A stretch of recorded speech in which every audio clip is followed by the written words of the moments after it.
That night, the frost was very heavy. It covered the hedges and whitened the grass in the fields, so that it seemed almost as though it had been snowing.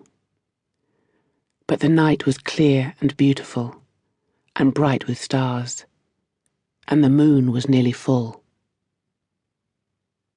The cottage stood alone in a corner of the big field. There was a path from the front door which led across the field to a stile, and on over the next field to a gate, which opened onto the lane about 3 miles from the village. There were no other houses in sight, and the country around was open and flat, and many of the fields were under the plough because of the war. The light of the moon shone upon the cottage. It shone through the open window into the bedroom, where the woman was asleep. She slept, lying on her back, with her face upturned to the ceiling, with her long hair spread out around her on the pillow. And although she was asleep, her face was not the face of someone who is resting.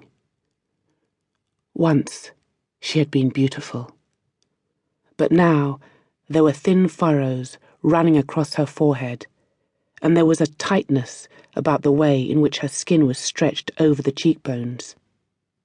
But her mouth was still gentle, and as she slept, she did not close her lips. The bedroom was small, with a low ceiling, and for furniture there was a dressing table and an armchair.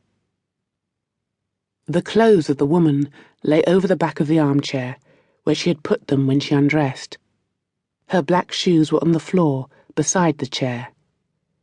On the dressing table there was a hairbrush, a letter, and a large photograph of a young boy in uniform who wore a pair of wings on the left side of his tunic.